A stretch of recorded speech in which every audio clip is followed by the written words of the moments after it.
नमो नमः सद्गुरुभ्यः सद्गुरुभ्यो नमो नमः।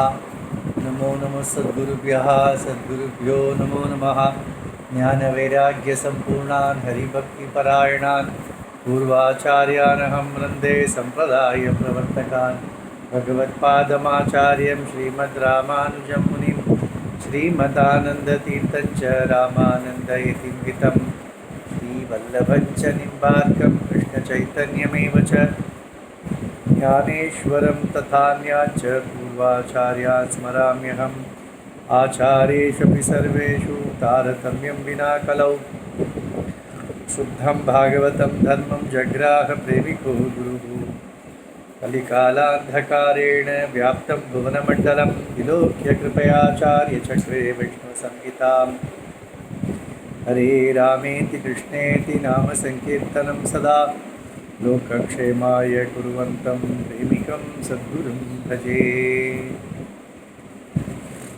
श्री अण्णा द्वारा विरचित श्री वैष्णव संहिता के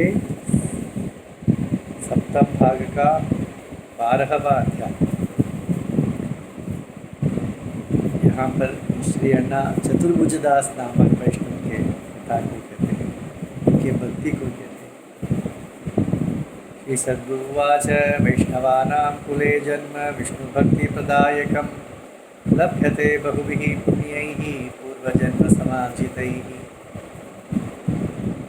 पूर्व जन्मों में अनेक पुण्य कार्य करने से ही हमें विष्णु भक्ति देने वाले वैष्णव जन्म प्राप्त होता है। वैष्णव जन्म में विष्णु भक्ति प्राप्त होता है। तो वैष्णव जन्म किसे वैष्णव जन्म कहते हैं? इसे श्री अण्णा कहते हैं। आगे कहते हैं, गर्भस्थितान् अर्भकान् यान् कृपया वीक्षते हरिः परीक्षिते नैव तैर्नूनं प्राप्यते जन्म वैष्णवम्। परीक्षित महाराज की भांति जिन्हें माता के गर्भ में ही भगवान का कृपा प्राप्त हो, ऐसे शिशु का जन्म वैष्णव जन्म कहा जाता है। गर्भस्थितोपि यो जीवः प्राप्नोति महतां कृपां प्रह्लादैव सोऽपि एवं लभते जन्म वैष्णव। परीक्षित को भगवान की कृपा प्राप्त हुई थी गर्भ में। प्रहलाद जैसे महात्माओं का वैष्णव जन्म कैसे प्राप्त हुआ है? नारदादि मुनि इनके या संतों के कृपा पात्र गर्भ में ही जो शिशु हो जाता है, वही उसका ही जन्म वैष्णव जन्म कहा जाता है। जैसे प्रहलाद को नारद जी का कृपा प्राप्त हुआ था। भगवत पार्षद अंशेन जगत अवतरन्ति ये सौमित्रीव ते नूनं जन्मना वैष्णवाः सन्ति। भगवान के पार्षद यहाँ पर जन्म लेते हैं। शंख चक्र आदि शेष आदि अनेक भगवान के पार्षद गरुड़ ये सब जब अवतार लेते हैं, वे भी जन्म से ही बाल्यात् प्रभृति सुसिद्धा, ऐसा वाल्मीकि कहते हैं। तो ऐसे लक्ष्मण जैसे अवतारी पुरुष का जन्म भी वैष्णव जन्म होता है। भगवत पार्षद अंशेन जगत को कहा गया। जन्मांतरे विष्णु पूजा विधाय भरतो यथा योग भ्रष्टा ये भवन्ति जन्मना ते भी वैष्णवा। भरत योगीश्वर थे, दृढ़ भक्ति थी उनमें, विष्णु भक्ति थी। प्रांत में हिरण का स्मरण आकर वे हिरण बन गए थे अगले जन्म में। तीसरे जन्म में उन्हें पुनः जड़ भरत नाम प्राप्त हुआ था। उन्हें जड़ भरत कहा जाता था। वे विष्णु भक्त थे। तो अनेक हरिण होने के पश्चात भी उन्हें विष्णु भक्ति का स्मरण था। तो अनेक जन्मों से पुण्य का अर्जन करने के पश्चात जो जन्म प्राप्त होता है, वह वैष्णव जन्म होता है। उसे ही वैष्णव जन्म प्राप्त होता है। ये जन्मांतरों में विष्णु पूजा करनी चाहिए, तो उसे वैष्णव जन्म प्राप्त। वे वैष्णव होते ही कि नहीं? यदि जन्मांतरे पुण्यम अनंतश्चेत ईश्वरार्पितम तदैव प्राप्यते भक्ति वैष्णवत्वं। अनेक जन्मों में विष्णु भक्ति करके उसे भगवान को अर्पण किया हो तब उसे वैष्णवत्व प्राप्त होता है। वैष्णवत्व यानी विष्णु भक्ति, तो वह कैसे प्राप्त होता है? तो यहाँ पर कहते हैं श्री, यदि गर्भ में ही भगवान की कृपा प्राप्त हो, अथवा संतों की कृपा प्राप्त हो, अथवा वे स्वयं भगवान के अंश हो, या पूर्व जन्मों में विष्णु भक्ति की हो, इस प्रकार के लोगों को ही वैष्णव भक्ति जन्म प्राप्त होता है। न मंत्रेण न संस्कारात् कुलेनापि न वैष्णवः, वैष्णव भक्ति यदि दृढ़ा सही वैष्णवोत्तमः, यदि श्री वैष्णवोत्तमः। वैष्णव उत्तम कौन है? मैं बड़े वैष्णव कुल में जन्म लिया, क्या इसीलिए उसे वैष्णव कह सकते हैं? मैंने वैष्णव संस्कार दीक्षा प्राप्त की है, क्या उसे कह सकते हैं वैष्णव? मैंने मंत्र दीक्षा प्राप्त की है, क्या उसे कहते हैं? नहीं। जिसमें विष्णु भक्ति है उसके पास मंत्र हो ना तंत्र हो या संस्कार न भी हो, कुल भी ठीक न हो, फिर भी वह वैष्णव उत्तम है, ऐसा श्री अण्णा। सत्य तो यही तो है। महतां वैष्णवानां तु कुले जातो यदृच्छया न करोति हरिभक्तो यदि नीचादमः स्मृतः। भगवान की कृपा से अनेक जन्मों के पूर्ण पुण्य से वैष्णव श्रेष्ठ वैष्णव कुल में जन्म तो मिल जाता है किसी को, परंतु विष्णु भक्ति नहीं करते हैं तो वे कौन है? उसे नीच अधम ही कहना चाहिए, उसे वैष्णवोत्तम नहीं कह सकते। दुर्लभम मानुषम जन्म वैष्णवत्वम सुदुर्लभम, तत्रापि राधिका नाथो नाथे प्रेम भक्ति सुदुर्लभा। अण्णा कहते हैं मनुष्य जन्म प्राप्त करना ही दुर्लभ है, क्योंकि 84 लाख योनि में भटकते भटकते भगवत कृपा से कभी तो मनुष्य जन्म प्राप्त हो जाता है। उस मनुष्य जन्म में भी वैष्णव जन्म प्राप्त होना, वैष्णवत्व प्राप्त करना, प्राप्त मिलना या अत्यंत दुर्लभ है। उसके वैष्णव दंड भी प्राप्त हो गया, परंतु उसके ऊपर उसके अतिरिक्त राधानाथ में प्रेम भक्ति हो तो वह उससे क्या कहना। केनापि पुण्य पुंजेन वैष्णवत्वम अवाप्य च देवतांतर भक्तिं हि यः करोति स दुर्भगः। अनेक जन्मों के कुछ पुण्यों से वैष्णवत्व जन्म प्राप्त हुआ है, उसके प्राप्त होने के पश्चात यदि वह अन्य देवताओं की भक्ति करता है तो वह दुर्भाग्यवान कहलाता है। अण्णा श्री अण्णा स्पष्ट कहते हैं। इसका मतलब ये नहीं है कि हमें अन्य देवताओं का निंदा करना है या अन्य द्वेष करना है, भक्ति नहीं करना है। अण्णा हमेशा कहते हैं पतिव्रता स्त्री अपने पति की ही सेवा करेगी, अन्य पुरुषों के प्रति उसे द्वेष भाव नहीं है, परंतु पति की सेवा करेगी। इसी प्रकार वैष्णव जन्म प्राप्त हुआ है तो विष्णु की ही भक्ति का उपासना या सेवा कैंकर्य करनी चाहिए, अन्य देवता का नहीं। संस्कारेण च मंत्रेण संप्रदायेन जन्मना दृढ़ेन भक्ति योगेन यह पूर्णः सही भाग्यवान। ये संस्कार भी प्राप्त हो, मंत्र दीक्षा भी प्राप्त हो, श्रेष्ठ संप्रदाय भी प्राप्त हो, ऐसे जिसे प्राप्त हुआ हो और उसमें दृढ़ हरिभक्ति हो तो उसके भाग्य की तो क्या कहना। काशी अण्णा कहते तनयः कुंभदासस्य चतुर्भुज इति श्रुतः, क्योंकि कुंभदास के बारे में हमने सुना था, बड़े वैराग्यशाली थे। मानसेन ने आकर उन्हें धन और गांव देना चाहा, उन्हें कहा तुम क्या धन दोगे, ये तो गांव तुम्हारा तो ना नहीं है, ये तो शीना जी का है। तो इस प्रकार वैराग्यशील थे वे कुंभदास। उनका पुत्र थे चतुर्भुजदास, पितृवत गुण संपन्ना प्रेम भक्ति परो महा। पिता के जैसे ही पुत्र थे, प्रेम भक्ति थे उनमें था। दान्तः शान्तः विरक्तः क्षमावान शिरसंकृतः श्रीनाथ वदनाम्भोज सारघास्वाद लोलुपः।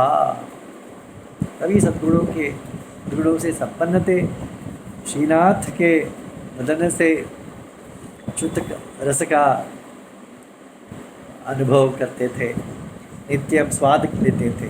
नित्यम नवीनैः मधुरैः गीतैः श्रीनाथम् अच्युतं कीर्तयन् प्रेम संयुक्त चकार सुख जीवन।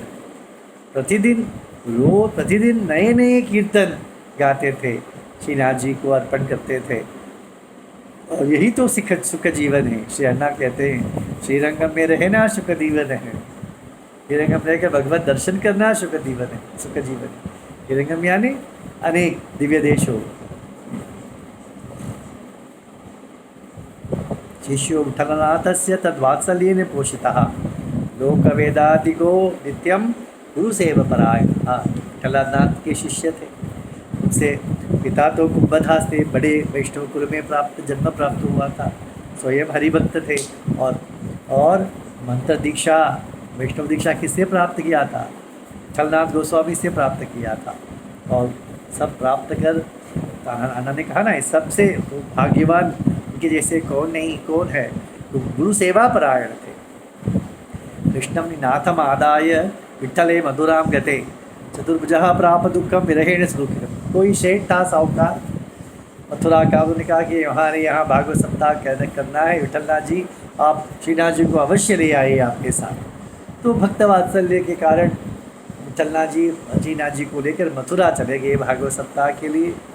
तो प्रथम दिन भागवत सप्ताह का प्रवचन हुआ और यहाँ पर चतुर्भुज दास कैसे अन्यत्र वृंदापि विपिनात् विपद्यति न गच्छति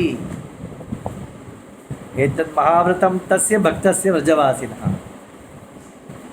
कुछ व्रजवासी ऐसे व्रत धारण करते हैं कि वो वृंदावन को छोड़कर बाहर नहीं जाते, किसी भी हालत में नहीं जाते। ऐसे चतुर्भुज दास भी थे कि वृंदावन को त्याग कर कहीं नहीं जाते थे।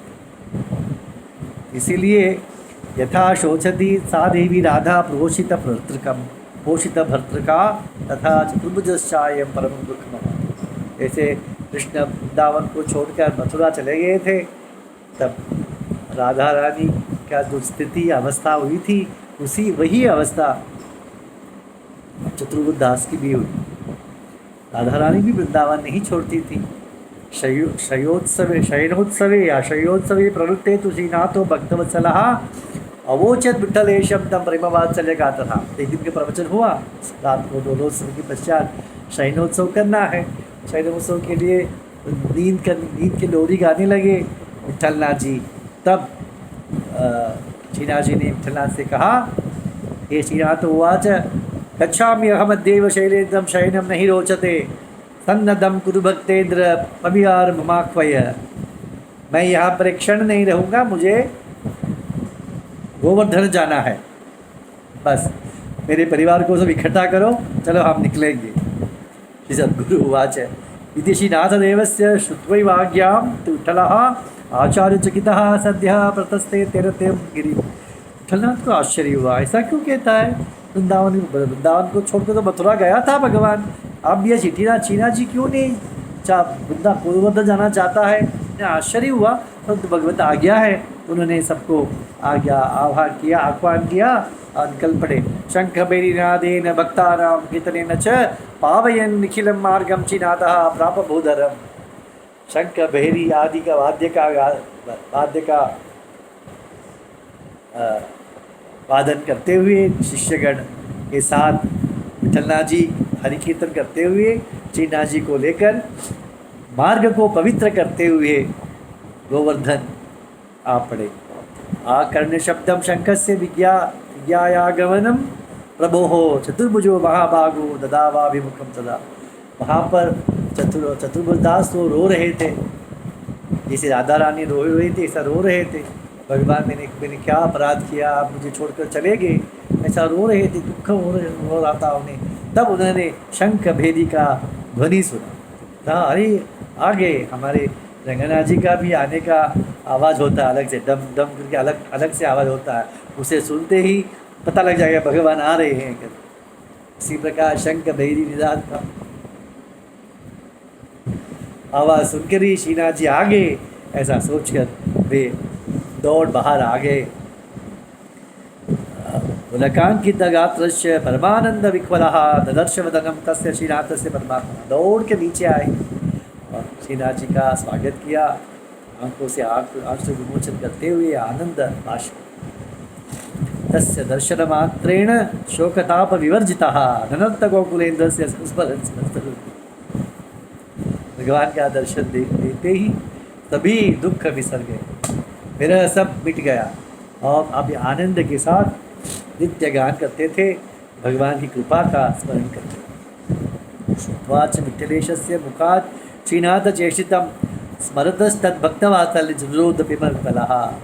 विठलनाथ जी को पता चला, हाँ इसी के कारण रंगनाथ श्रीनाथ जी यहाँ पर पधारे हैं।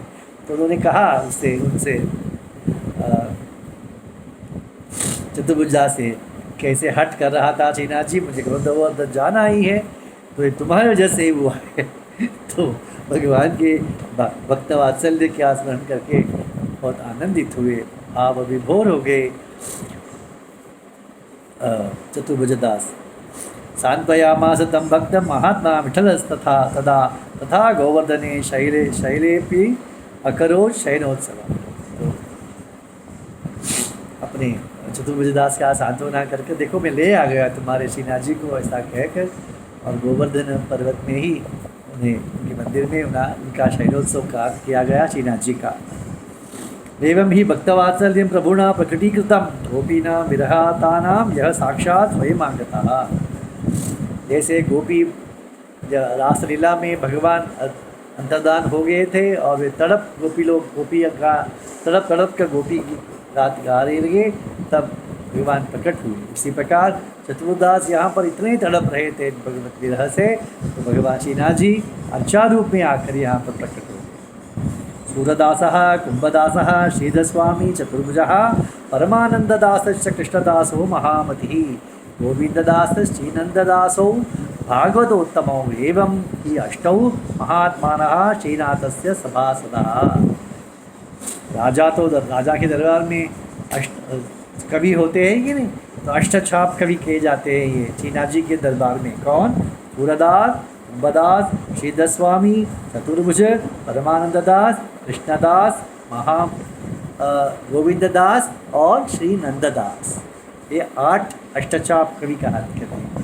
तो भगवान श्रीनाथ जी की सेवा करते थे। कीर्तयन्तः स्वयं हेते कवीन्द्रा गायकाः तथा श्रीनाथं विठ्ठलेशञ्च तर्पयामासुरवंसुरपहम्। वे स्वयं बड़े 8 भागवत बड़े कवि थे और बड़े गायक भी थे। स्वयं कीर्तन करने वाला गीतकार गायक नहीं हो सकता और गायक गीतकार नहीं हो सकता है, परंतु ये सभी अष्टचाप भक्त शिरोमणि गायक भी थे और कवि भी थे। रोज नए नए पद को गाकर हम श्रीनाथ जी को रिझाकर उनकी सेवा करते थे। श्री प्रेमिकेंद्र सद्गुरु महाराज की जय।